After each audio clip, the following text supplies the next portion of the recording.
Hello, everybody. I hope you guys are doing well, having a great day or a great night.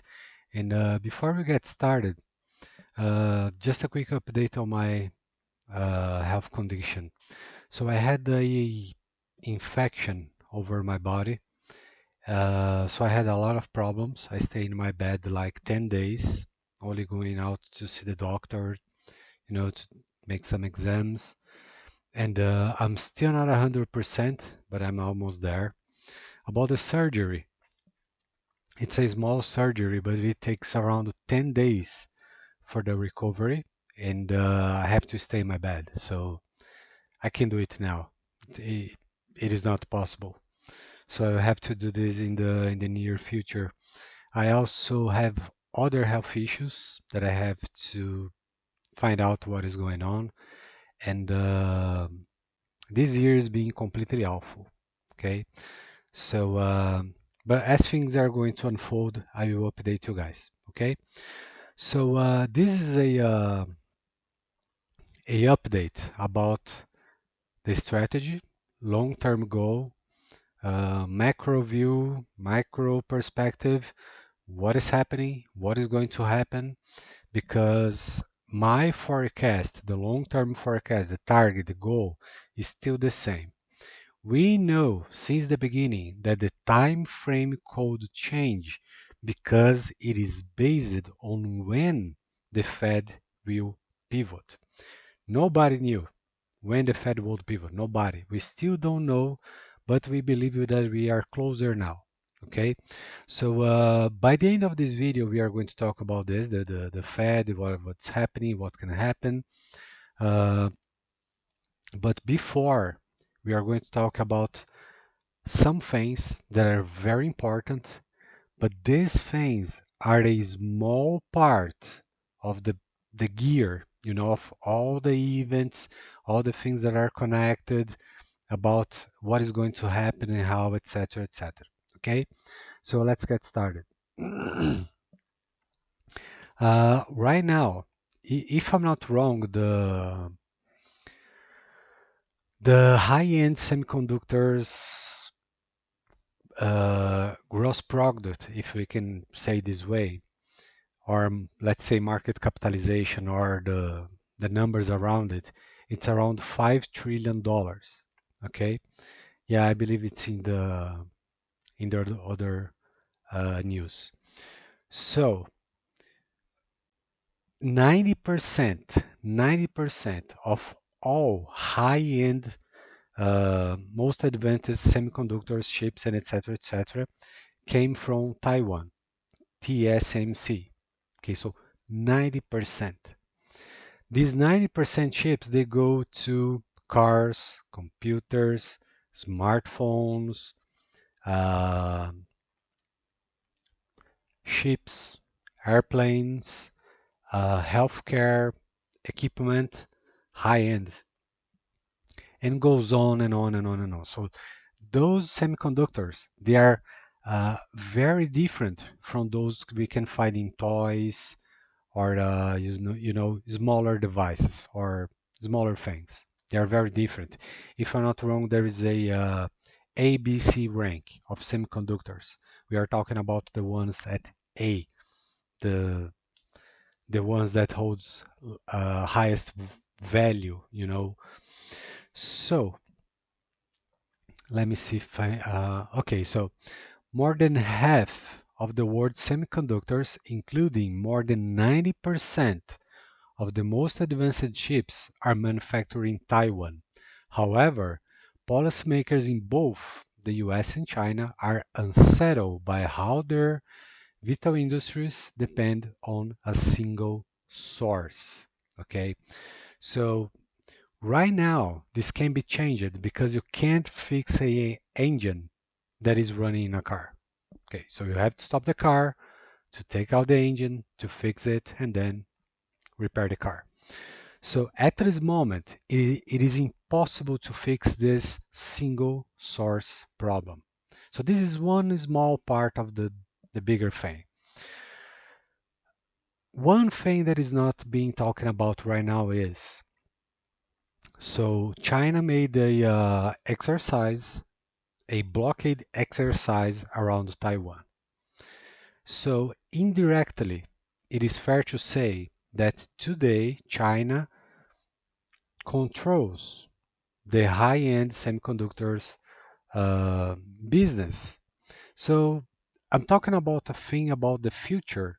So it doesn't reflect on today because it didn't happen. It was only exercise. But for example, if China decides that today they are going to attack Taiwan or try to make a siege, they will halt production. No goods to produce those things, and they won't be exported. They are not going to the market. So this would create this problem that I'm trying to mention that it is going to happen because in the near future, China will try to invade Taiwan. Okay, so it's a TikTok bomb. It is going to happen. We just don't know when. Okay. Uh, so again, indirectly, China is controlling this market, but it's for a short period of time. So today, again, it is not a problem, but it will be in the future. So it is going to happen. So yeah, it's 5 trillion. So China blockade simulation exposes 5 trillion global danger. Okay, uh, you guys can see the link, or you just can Google it, and you will find more information about it. There is plenty of details. But what matters most is what would happen by the moment, the very moment that China tried to invade Taiwan. So one of the first things is a straight clash, right? Then multiple events will start to unfold. For example, Australia, it is going to join. Japan, it is going to join. South Korea is going to join because they have multiple interests. So it's not only the semiconductors interest that is behind. So, for example, the this market segment. There is, for example, food export and import. For example, car parts or parts to even build television, smartphones, and goes on and on and on. Even parts to make ships, you know. And in times of war, the war machine, it's hunger. It won't stop no matter what.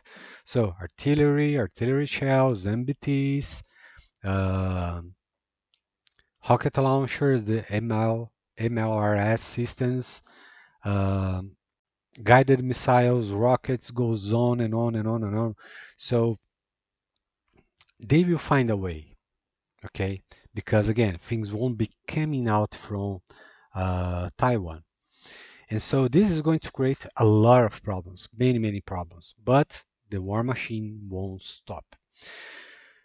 Another consequence is if this market is halted for a period of time, we are not going to be able to buy new cars, new TVs, new smartphones, and healthcare high-tech machines, for example. And here we have so right now we've been talking about straight facts.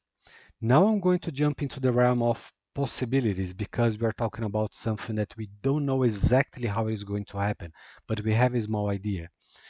So, if we are not going to have new cars, new phones, new TVs, new computers, at the very first moment, we are going to see the price of used things like used cars, used computers, computer parts, smartphones to going up. And then we have the market scalpers. So they are going to go there, go out, buy everything that they can because they believe they are going to be the only supplies at that very moment. But in my opinion, so this right now it's my opinion. Right after this happens, the whole thing, everything, the price of new cars, used cars, brand new computers, phones, everything, it is going to collapse. Why? One of the reasons is the semiconductor story. The other is deflation. Yes, folks, deflation is straight related to all those events. So everything that we are talking about is a small piece in this bigger gear of events, okay, that are going to unfold. So this is another fact. Deflation will happen no matter what. There's a lot of people, especially younger ones, that don't remember in the past with, for example, the United States with Paul Volcker, that he had to raise interest rates above 17%, if I'm not wrong. And it is going to happen. Those are cycles. They always come and go, come and go. It's inevitable. Okay. So, this being said, for example, here, so this is a small list of things used to be built with high-end semiconductors. There is a lot. I can even mention all of them. CPUs that operate personal computers are also made with semiconductors. Many digital consumer products in everyday life, such as mobile phones, smartphones, digital cameras, televisions, washing machines, refrigerators, and LED bulbs, also use semiconductors. Okay, so we talked about this. But look into the bigger picture, folks. We are going to pick just one of the examples here, and we are going to see the impact we are going to see. Digital cameras. What is in high demand right now? Drones. All sorts of drones. And not only drones that use digital cameras or high-tech cameras. For example, cruise missiles like Taurus, the Scalp, the Storm Shadow, and many, many, many others. Many. And so, for example, drones also use cameras, high-tech cameras. So what happens when this part of the market is halted? What is going to happen with the production of drones, cameras? The price is going to skyrocket. Most for drones, most likely because there will be a big shortage in cameras. So the price of war, it is going to escalate exponentially. And all of those things, all of it, everything that we are talking about adds to inflation. And inflation dies with deflation. This is inevitable. There is no way to avoid it. And it is going to happen no matter what. People believe it or not, doesn't matter. It is going to unfold one way or the other. Okay? So, moving on. This is a part of the semiconductor ecosystem, a part. Okay? Here, for example, we are not talking about Rheinmetall, DARPA, General Electrics. If I'm not wrong, it's not here. I don't think so. What are others? I don't remember. But for example, even the new industry of warfare industry that is coming out, upgrades, new factories, especially in Ukraine, they are highly dependent on those semiconductors. Okay, so we are having more and more facilities, factories, employees, all of those things, not exactly for Ukraine, but worldwide.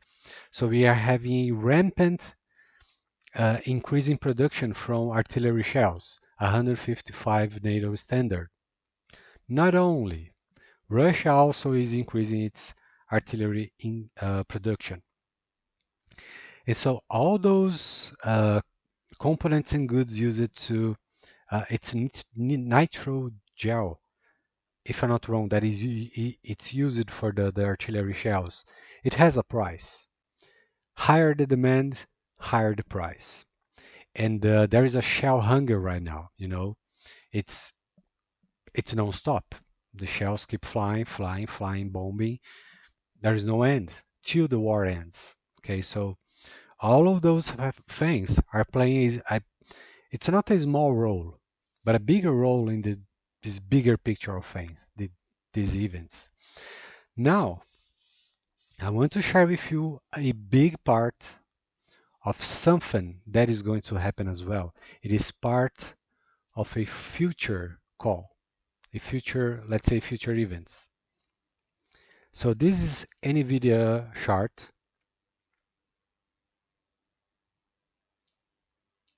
Oh, I can move it, but you guys can see it's to the sky and above, right? So it's mind blowing. So for example, in 2017 it was trading, being negotiated at $37. Right now it's almost $1,000. It's 900 and something. Oh, actually, oh, okay, 1,151. Okay, every run has an end. Everyone. Okay. What I want you guys to try to follow me here. Okay.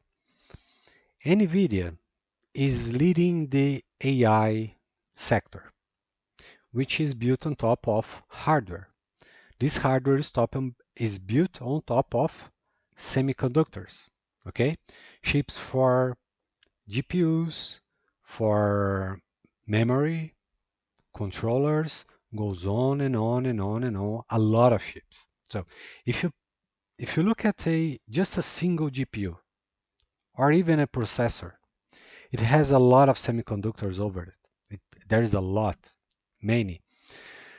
So, what happens with NVIDIA stocks when they are not being able to purchase semiconductors for to produce their hardware?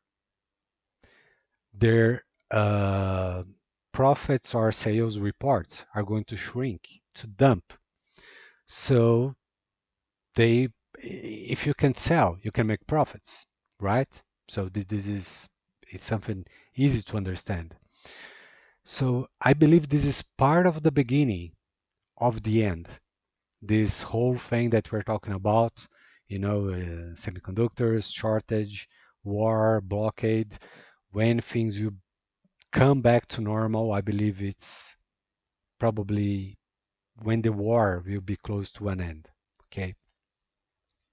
But again, until these events start to unfold, for example, the war, we are heading to a world war. This is inevitable. It's a fact. And China is going to play a big role. One of the reasons is China economy, it's collapsing already. So it's not going to collapse. It's already happening. For example, there are some homes, apartments that have a 50% discount and people are not buying.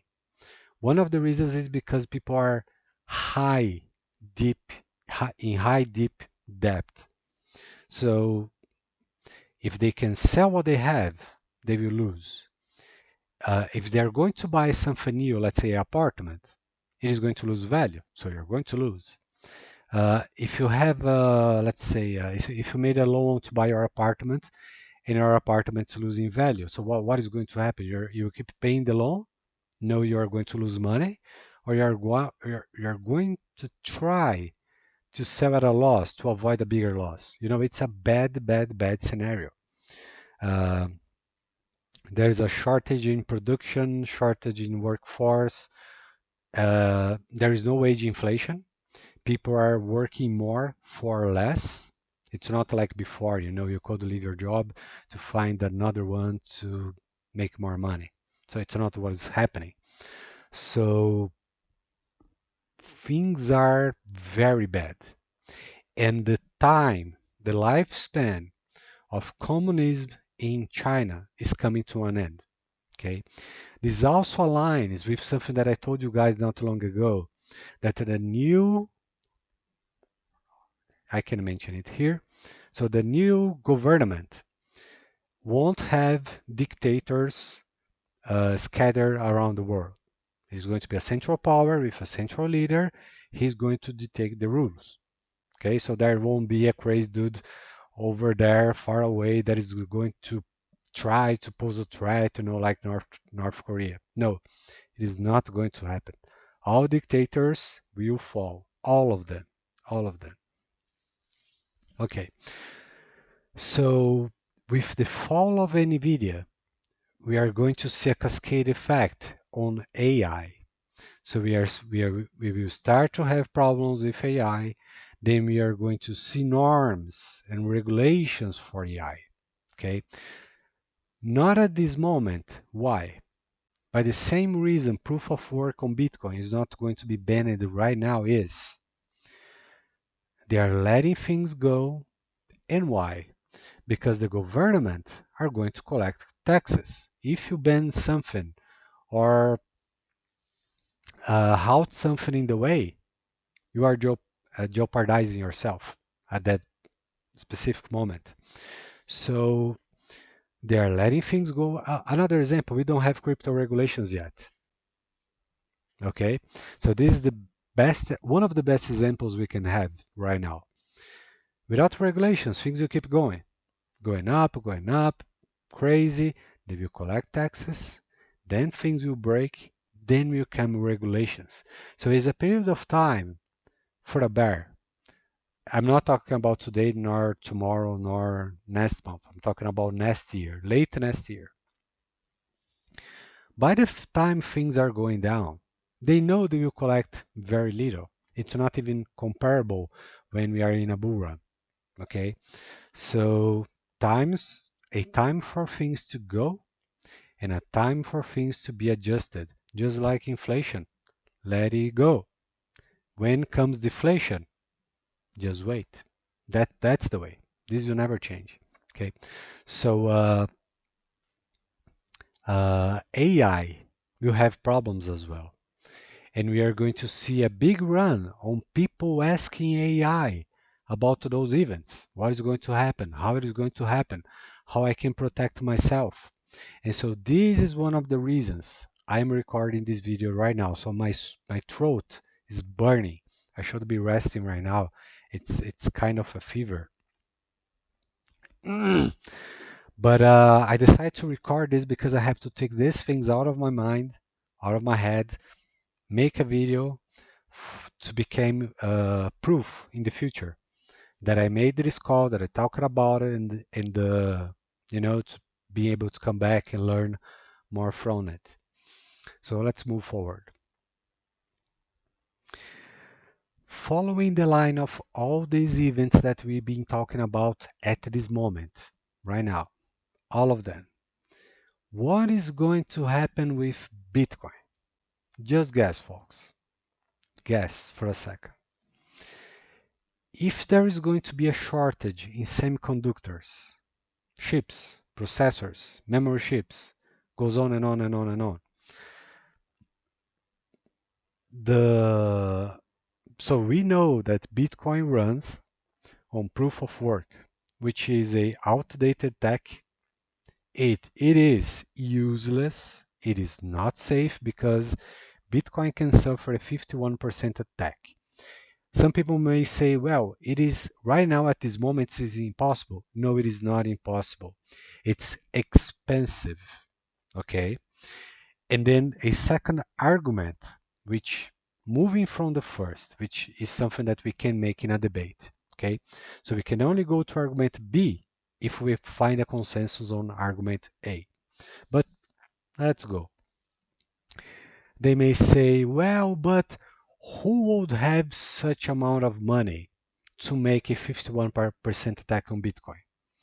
Folks, the big guys out there, they have trillions and trillions and trillions and trillions of dollars. If they wanted to, they could done already.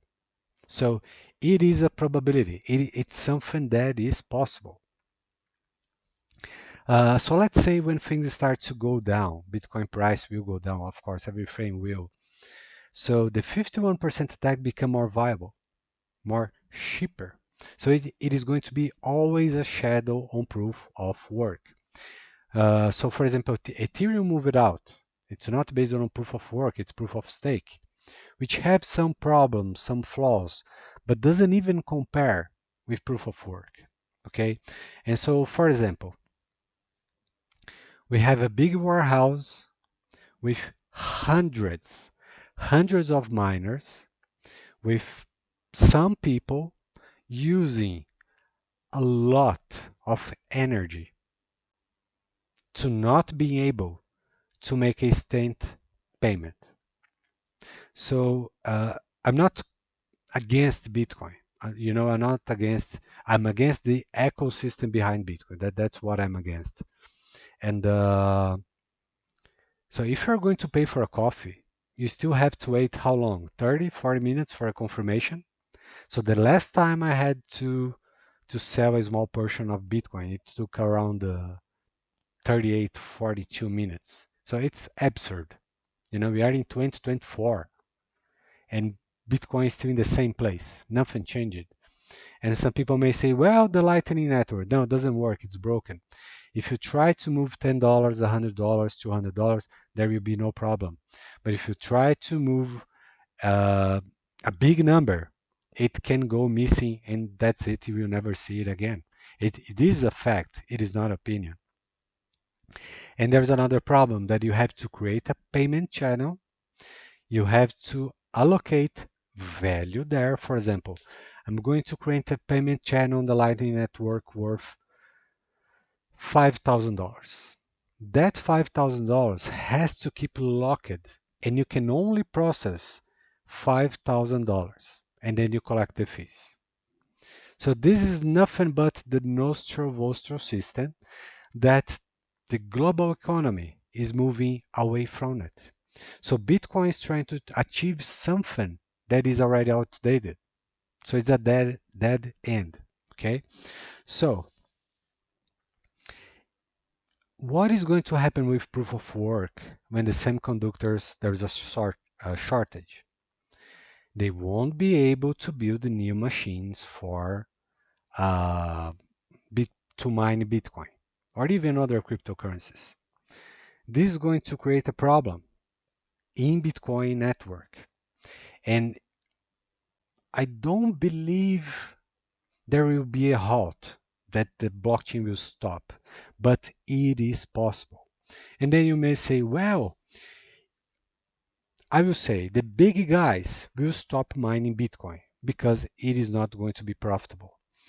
And then some people may say, well, but what about the smaller guys? They can make profits.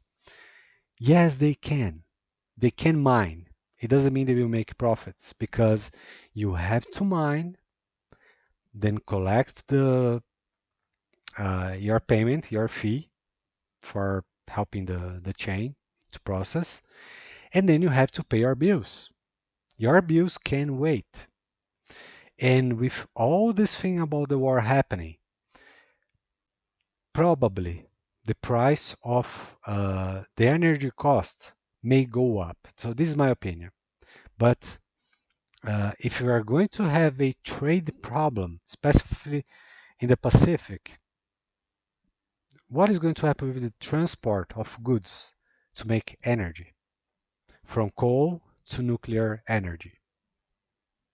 So that there is a lot of problems. Okay. So in my opinion, it is not going to be profitable to mine Bitcoin. And you will have outdated matching machines to try to do that.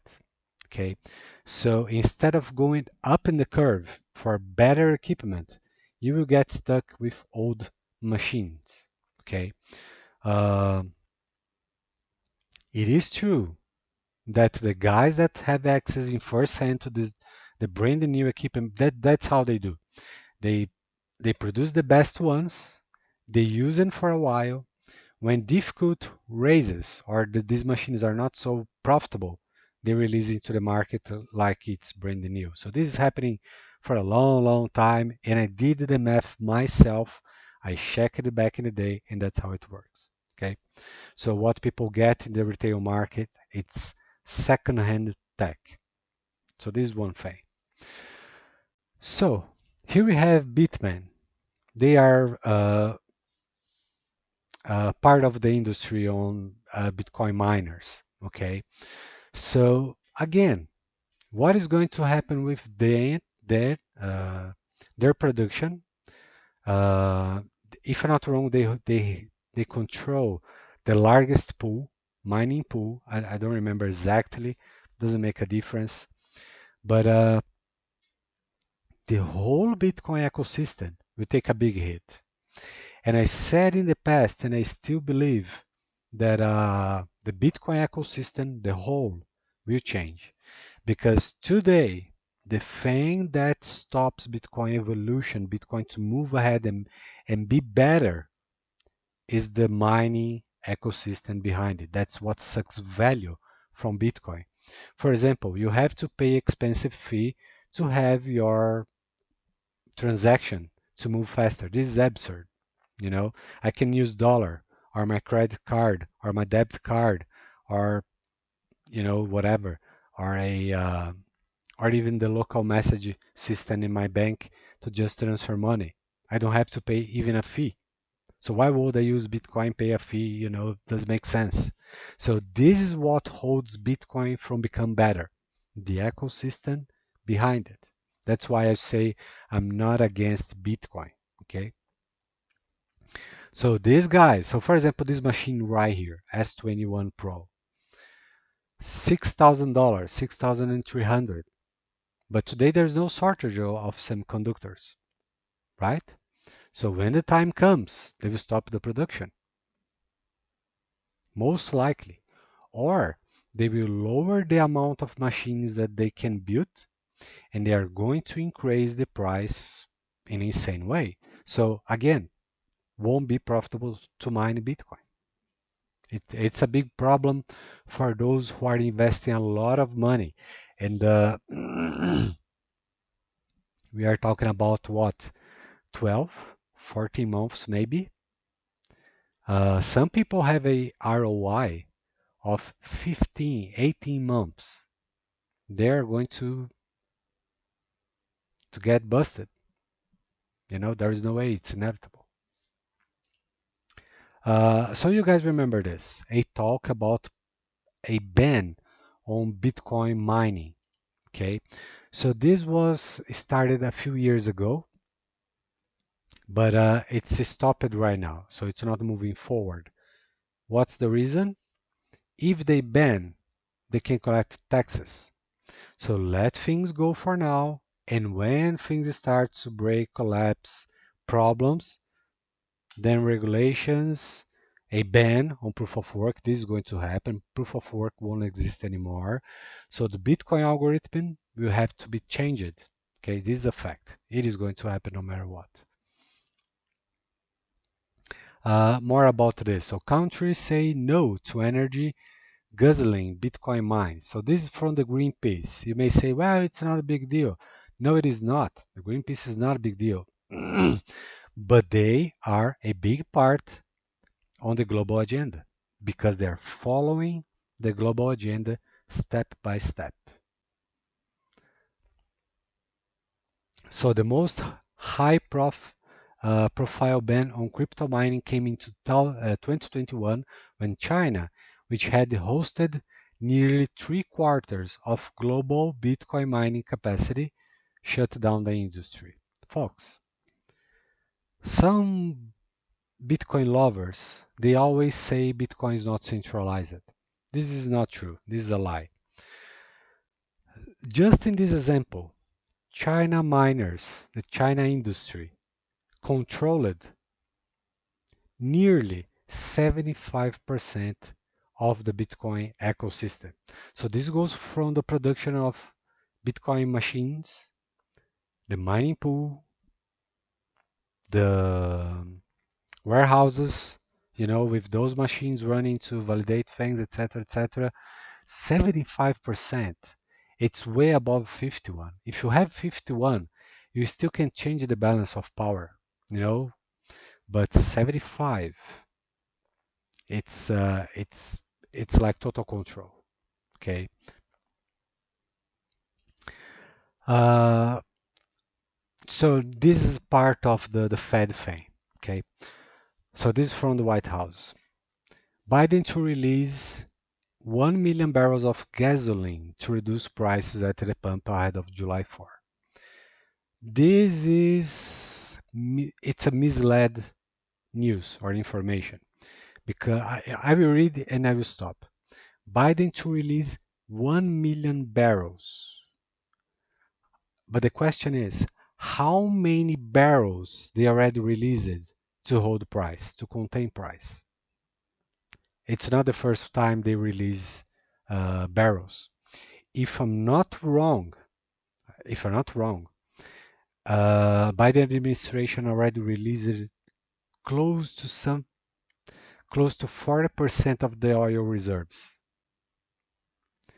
And at some point, I talked about this into the out-season roadmap video.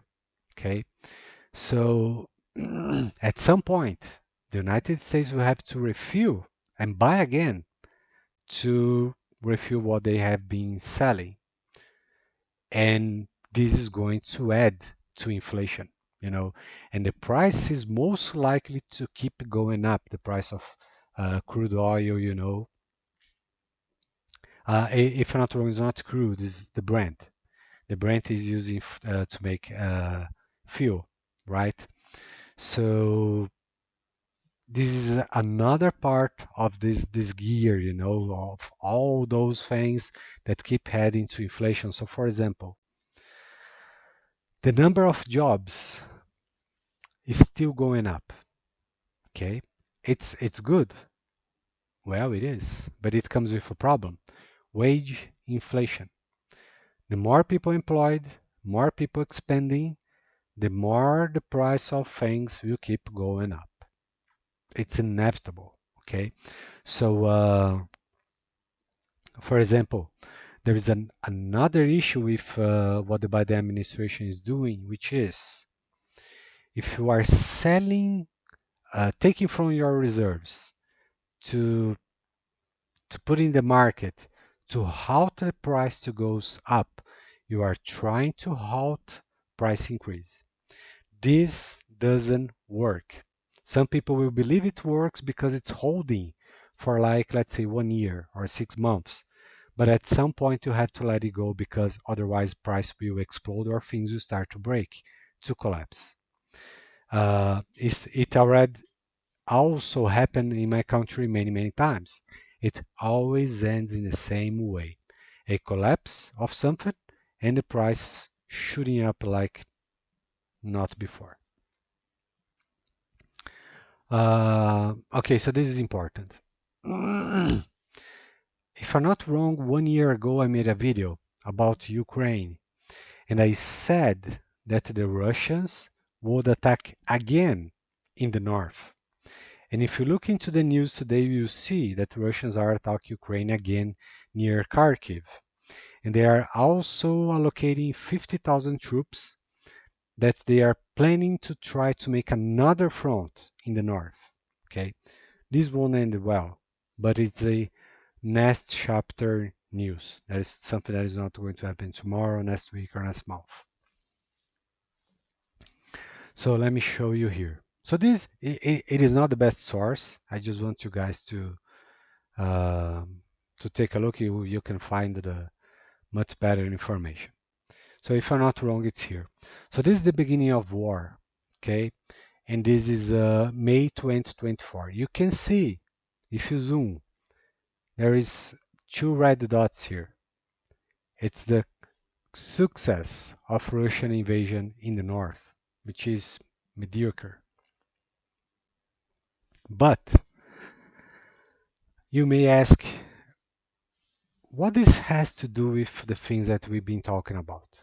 There is a lot of people who think or believe that sanctions from the West to Russia came with a ban to their oil. No, folks, that's not true. Russia is free to sell their oil.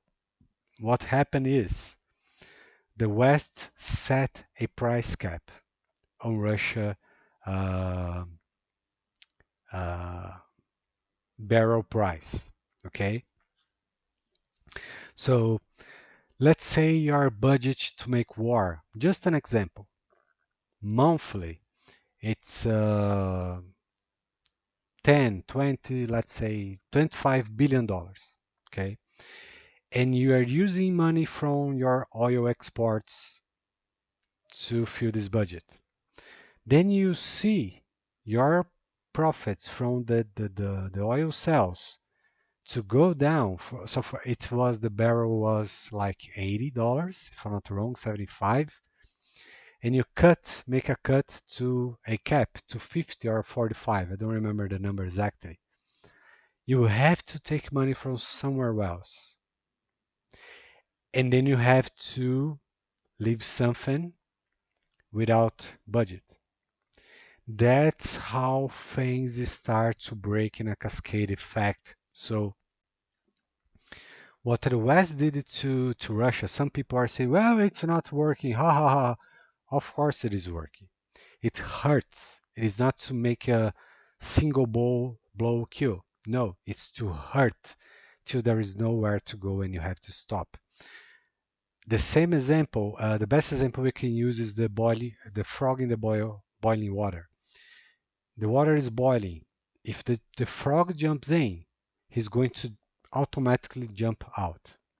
But if the water is cold and the frog is in, and you slowly start to increase the temperature, he's going to die slowly, and patiently.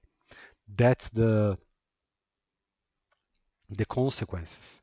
And also, this whole thing is part of that gear that we are talking about. So, for example, by the time World War III starts, by the time China tried to invade Taiwan, all those events are connected, you know? And another thing, Ukraine started to destroy Russian refineries.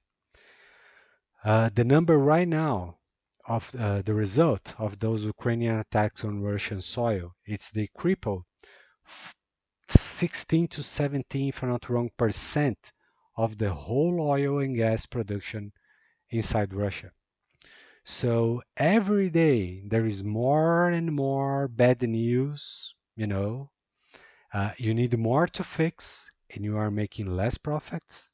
For example, Gazprom is reporting losses since I don't even remember the last time they have reported losses. It was probably in the 90s, you know? So they are reporting losses, and the Russian Federation said to not pay investors shares, profits, for those ones that had. So it's one bad event after the other. It's a cascade effect. It's a snowball effect, and it is going to end in a bad way. It's inevitable. Okay. So now the Fed pivot. 43 minutes already. Okay. Whew. So the Fed, uh, if they don't lower rates, they are going to crash the whole economy. If they do lower rates, they are going to crash the economy. So this is the fact. The question is, what is the last card, the jack of all trades that they can play? Cut rates.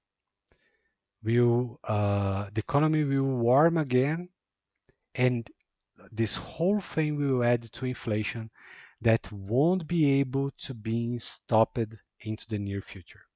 So that's when comes again deflation that will triggers high, very high interest rates. Like in the past, it's probably going to be above 10%, 15%. The idea is to literally halt economy and make money stronger. So people won't be buying how homes, apartments, land, cars, computers, whatever. So if you're planning to buy, let's say, a smartphone and you want to pay in 4 times, you won't be able to because the rates will set the price way higher. So something that was difficult to buy will become even more difficult, you know? So they will play the card to lower rates. It's possible to start, if I'm not wrong, June, July. If not, most likely in September. I This is my opinion. I believe it is going to happen June, July. I'm not 100% sure because 20 months from September to September is September 2025. And many, many crashes across the whole history use it to start in September. The average time frame, the average time of a straight increase bull run ranges from 12 to 15 months, if I'm not wrong. So a not so aggressive can last 17. One that is very, very, very aggressive usually lasts 12 months. Okay, so my plan, it's the same. Once the Fed pivot, 12 to 13, 14 months, I will be out. I will probably be out before the 12, you know. But again, this is just my plan. It's still the same plan. And there is another thing. Let me see if I can quickly find it here. So it's not for this video, but just for you guys to have an idea. Solar cycle. Okay. It is possible. Oh, just a second. Okay. So it is possible that that at this moment we already reached what? The apex of solar activity for this solar cycle. It is possible. We don't know yet. It is just possible. If so, right now we are in the consolidation before the solar activity starts to go down. So as you guys remember, I made this very, very clear in the video solar cycle or sun cycle versus markets. When we are going up from 0 to the apex, I call maximus solaris period of time because the solar activity starts to increase from 0 to the top. And when we are going down, I call it minimus solaris period of time. Why? Because it goes down from the apex to 0. Okay? And then I explain it in the video with plenty of details, probably like never before, about war, you know, epidemics, pandemics, all these things. Even the last one, we can see exactly when it happened. It's all part of the, I can mention here, but it's easy to see, very, very easy. It's simple. So if you are again, if it starts in June, the last run, or September, 12 months, usually, as you guys can see here, so this is June 20,000. And here the top is September 2001. So June, July, August, September, 3 months. 12 plus 3, that's 15. It's in the range from that, the lifespan of a bull run. And as you guys remember, uh, from 2000 to 2001 is exactly as the top for Amazon back in the day. It's just the same, you know. But again, they not always play the same. What I'm trying to say is, if we already reach the top, we don't have a long time for this consolidation. Okay. Again, it doesn't mean things are not going to go up. They will. Okay. They will. I compared all these things with charts back in the day, all of it, since the 80s, the 90s. I do remember some numbers, but not all of them. And yeah, so soon I will make another video about this. I just have to do it again because uh, I'm not going to the sun cycle versus markets to catch the info there to make the next video. So I'm going to look into these new charts. Actually, it's the new with plus more data, a lot more, right? 3-4 years. I will put in the chart and then we are going to talk about it once again before the end of this solar cycle. So right now it's not really important. Probably by the end of this year and March next year, it's probably going to be a great time frame to talk about it. Because otherwise, I will have to make one video and then most likely another. So it's not a good thing. Okay, so yeah. So again, the reason I recorded this video, the first is to leave things as proof, a documentation for my analysis, my strategy, uh, even my forecast about what is going to happen and how. And from now on, okay, I'll make another video for XRP, Bitcoin. We will talk about gold, Dow Jones, and goes on and on and on, even altcoins, just like before. Okay, so I just have to get better because my throat is burning and I have to rest. Okay, so this is it for now, folks. I hope this can help you somehow to add uh, to all this information, for you guys to process, digest, make sense, and then you will start to think about a plan, what can I do, when I can go in, when I can go out, and that's it. Okay, so I will also record a video about the Champions Club uh, web page because it's finished and you will be able to access, learn, find out what you're going to learn, what you're going to see in the Champions Club, and then make your decision if you want to join or not. Because I can answer all the messages, about this, about the Champions Club, about what this and that, how, where, all emails, social media. It's wild. And this year has been completely awful for me. There is still message from months ago. Okay, so a video to explain, make things clear, and then you make your decision if you want to join or not. You don't even have to ask me about some things. Of course you can, but you don't have to. You can go through the whole process just by yourself. Okay, and the videos will continue. I will continue recording the videos.